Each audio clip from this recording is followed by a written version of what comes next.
Здравствуйте, уважаемые телезрители! В эфире Лото-24, программа «Еще не вечер». В студии работаю я, Вера Черникова. Итак, 11 июля отмечается Всемирный день народонаселения, установленный Генеральной Ассамблеей ООН в 1990 году. Каждый год Всемирный день народонаселения посвящается определенной теме. В этом году рассматриваются вопросы влияния пандемии коронавирусной инфекции на рождаемость. Сегодня мы имеем возможность задать свои вопросы главе представительства Фонда ООН в области народонаселения в Кыргызстане Азамату Баялинову. Он гость нашей студии. Здравствуйте. Приветствую вас в студии Лото-24. В программе «Еще не вечер». Вы возглавляете Фонд народонаселения ООН в Кыргызстане. И все вопросы, которые и программы, которые реализуются в нашей стране, находятся под вашим руководством. Скажите, пожалуйста, вот Всемирный день народонаселения, который был установлен, он будет отмечаться в Кыргызстане 11 июля, но он будет отмечаться и во всем мире. Какое он имеет значение, какие основные цели и задачи он ставит? Спасибо большое за приглашение, в первую очередь, Вера. Хотелось бы сказать зрителям, что действительно День народонаселения является важным днем для всего мира. Если мы обратимся в историю, то в конце 80-х годов, когда население всего мира составило более 5 миллиардов человек, тогда Генеральная Ассамблея решила принять определенный, сделать шаг, чтобы все правительства стран-члены Организации Объединенных Наций, они задумывались о следующих планах, какие шаги им необходимо сделать по координации своих действий по вопросам репродуктивного здоровья, по вопросам планирования и стратегирования экономической сферы и народонаселения в своих странах. Из-за этого Генеральная Ассамблея, как вы уже сказали, приняла такую меру, что 11 июля ежегодно отмечается этот День народонаселения.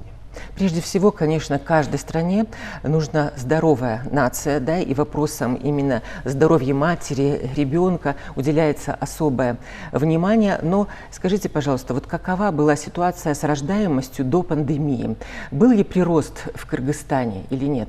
Ну, в целом, по рождаемости мы можем сказать, что в Кыргызстане характерны показатели прироста, естественного прироста населения, и мы можем посмотреть, что на юге нашей страны, в Волжской области, да, значительный прирост идет.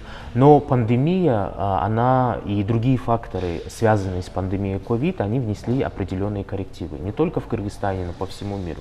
Как мы знаем, введение карантинных условий или так называемого локдауна повлияло на состояние, скажем, или эффективность развития народонаселения в странах.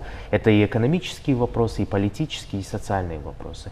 Ну, примером могут быть, служить разные страны, но Фонд ООН в области народонаселения в этом году посчитал и уже официально заявил, что более 1 миллиона женщин, они были, скажем, беременность произошла незапланированная в связи с пандемией. Да?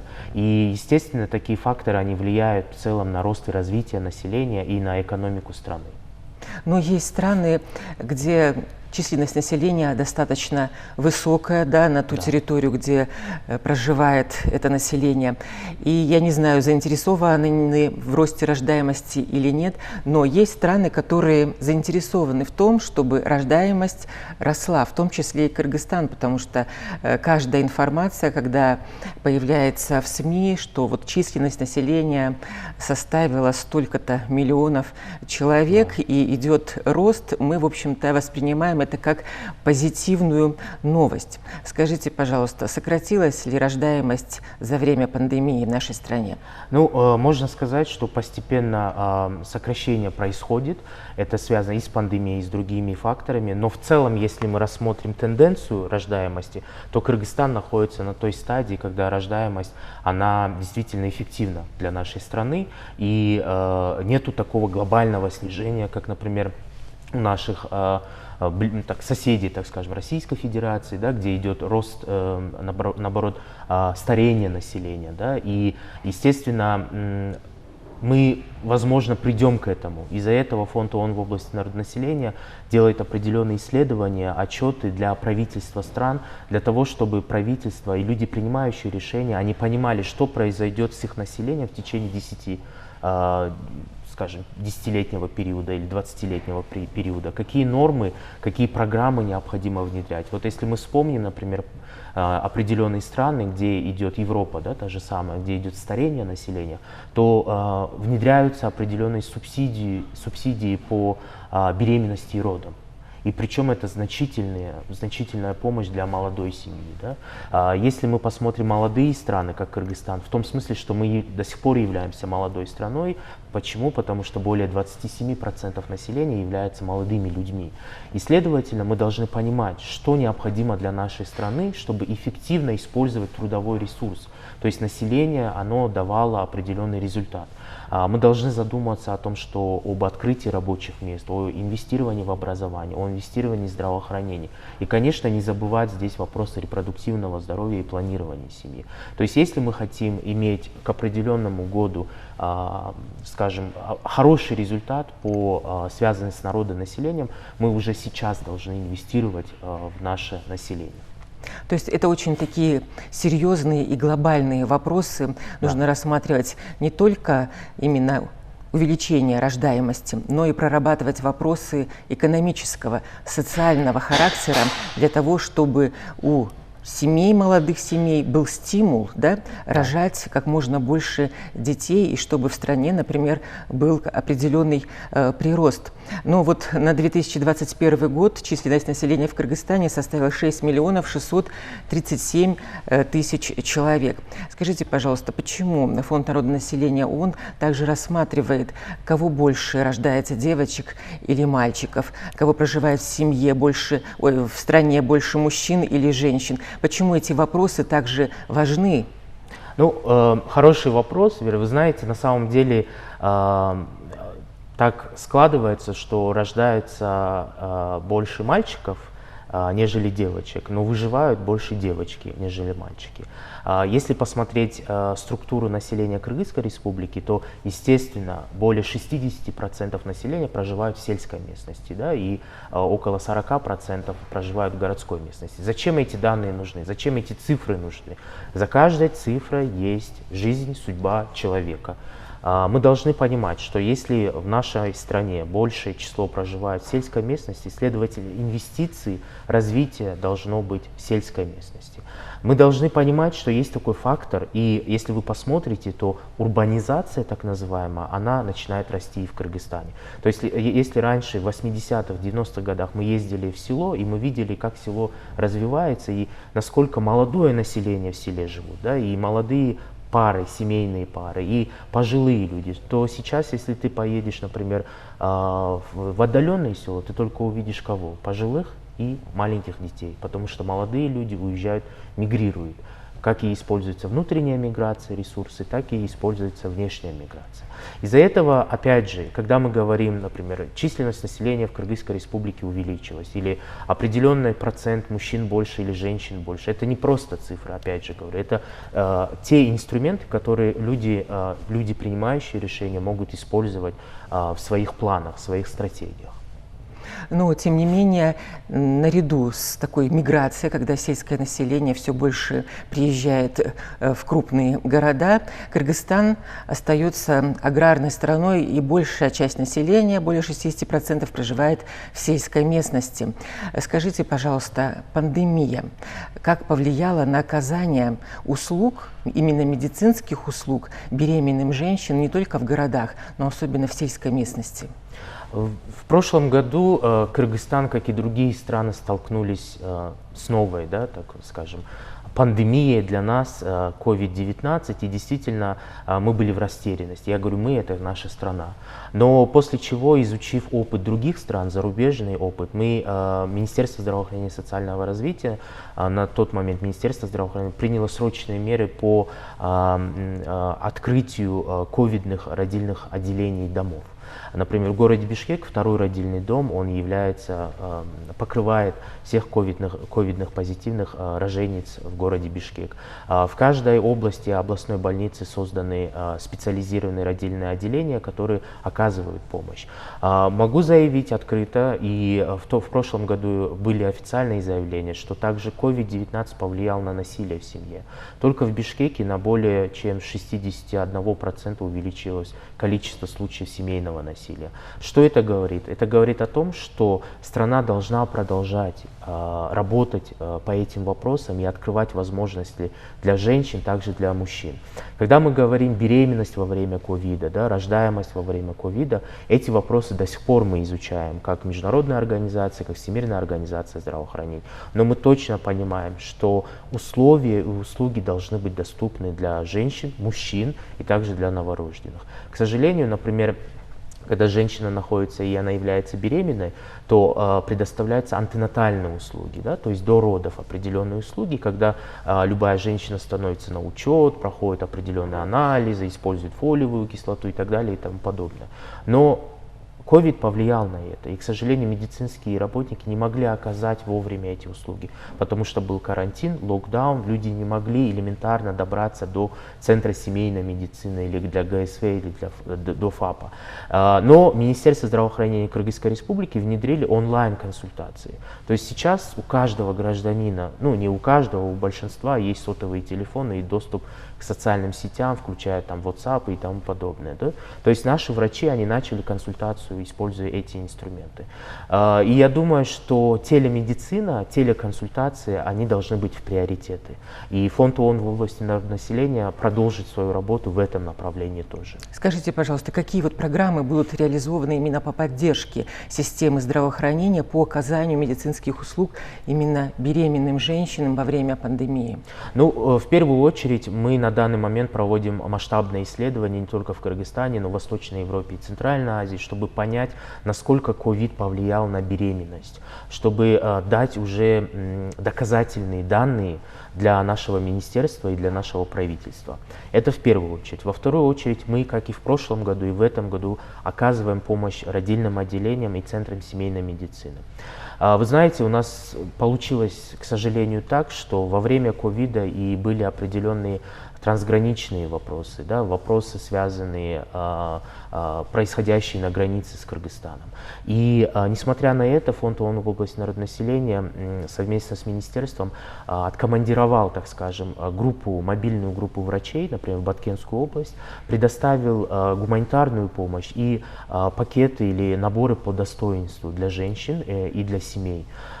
Плюс к этому мы планируем оказание, как я уже говорил, помощи, технической помощи по реализации телемедицины и медицинских онлайн-услуг. Потому что мы понимаем, и мы столкнулись с этим, происходят конфликты или эпидемия, и одно село или один район, он находится вне доступа, да, определенным услугам. Из-за этого, благодаря таким услугам, наши семьи, которые проживают, скажем, на глубинке, они могут получить те или иные услуги. Но мы также провели исследование в Кыргызстане в прошлом году, и мы можем сказать, к сожалению, COVID повлиял на материнскую смертность. Да? И были случаи такие, что в связи с осложнением после ковида происходили случаи материнской смертности. Министерство здравоохранения об этом говорило и предприняло ряд мер по снижению этих случаев. Потому что, наверное, все знают и все в курсе, что ковид сам по себе это интересная, так скажем, инфекция. Да? Это та пандемия, которой человек переболел, но через определенное время происходит осложнение. А когда женщина беременная, понимаете, это нагрузка на организм. Да? И если вдобавок женщина не следила, так скажем, интергенетический интервал, это интервал между родами, когда она забеременела, когда она родила и когда следующий ребенок. Да? То есть в среднем мы говорим 2,5-3 года должно быть между родами. Женщина должна отдохнуть, организм должен восстановиться. Но были случаи, когда такого не происходило, и ковид дополнительно повлиял на организм женщины, и, к сожалению, происходила вот такая материнская смерть. То есть коронавирусная инфекция плюс беременность – это дополнительная нагрузка на организм женщины, если он у нее ослаблен, да, это все привело к материнской смертности. Хотя статистика вот за последние годы говорила о том, что что в Кыргызстане материнская смертность сокращается. Но вы сказали, что были случаи, когда женщины умирали именно как от коронавирусной инфекции. Ну вот я знаю, что многие женщины продолжают беременеть, рожать детей, но всегда себе задают вопрос, безопасно ли это будет для их здоровья и для здоровья будущего ребенка, даже если она во время беременности заболеет COVID-19. Что при этом всегда нужно помнить? Вы уже затронули вопросы репродуктивного здоровья, планирования семьи. Вот особенно, да, на это нужно обращать внимание именно сейчас. Мы говорим много о планировании семьи, но я думаю, что не лишне напомнить нашим телезрителям, что это такое, какие вопросы стоят во главе угла. Планирование семьи это является основой и базой для развития, для желанной беременности, скажем. Да? Это когда два партнера, мужчина и женщина, муж и жена, решают о том, что каким образом, когда им получить такой долгожданный подарок, да, ребенка. Но мы, когда говорим о планировании семьи это не только вопросы здравоохранения или здоровья, это выбора. То есть, когда женщина, когда молодая семья сама выбирает, когда им рожать и сколько детей им рожать.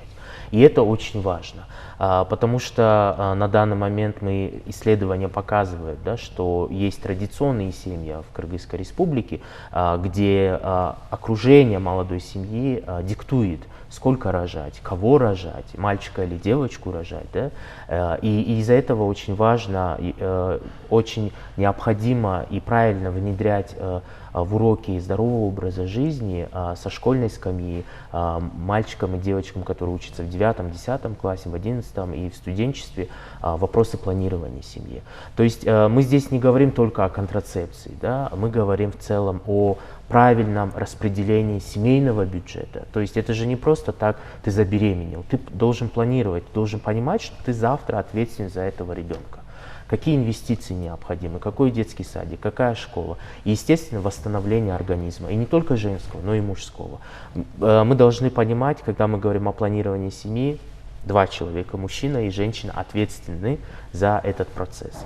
И понятно, что вопросы фертильности или вопросы бесплодия, они также должны касаться и мужчин. Потому что происходит определенный рост, да, этих заболеваний, скажем, и с мужским репродуктивным здоровьем. Скажите, пожалуйста, вот есть исследования, что, например, COVID влияет на репродуктивную функцию мужчины или женщины? На данный момент таких исследований нету. Всемирная организация здравоохранения и в целом международные организации будут проводить, точно могу сказать, что как фонд ООН в области народонаселения мы проведем ряд исследований и предоставим определенные рекомендации по этому вопросу. Ну, было сделано заявление, что пандемия COVID-19 может иметь долгосрочные последствия для населения. Вот о чем мы должны всегда помнить, о каких последствиях? В первую очередь я, наверное, скажу, и хоть и столько информации, благодаря вашему каналу вы каждую, я не знаю, 10 минут даете информацию населению о профилактических мерах COVID, ношение масок, дистанцирование, проветривание помещения, да, и так далее и тому подобное. Но мы должны понимать, что последствия, мы должны ожидать эти последствия. Экономически однозначно, потеря рабочих мест, социальные, следовательно, да, снижение бюджета, как и семейного бюджета, также и влияние на здоровье. То есть, если мы посмотрим, что в начале 2020 году мы говорили, что пандемия влияет в основном на население определенного возраста, да, пожилых, то сейчас мы можем понять, что это не так, что определенные штампы, они сделали свое дело, так сказать, сделали свое дело и повлияли также на молодое репродуктивное население, то есть то население, которое является в репродуктивном возрасте. Скажите, пожалуйста, в каком возрасте в Кыргызстане женщина чаще всего рожает? Ну, по статистическим данным мы можем сказать, что женщины, средний возраст женщин это 22-23, но сейчас дополнительно мы проводим ряд исследований, и, например, Национальный статистический комитет говорит о том, что 28 30,1 возраст женщины, когда женщина, да, имеет определенное количество детей.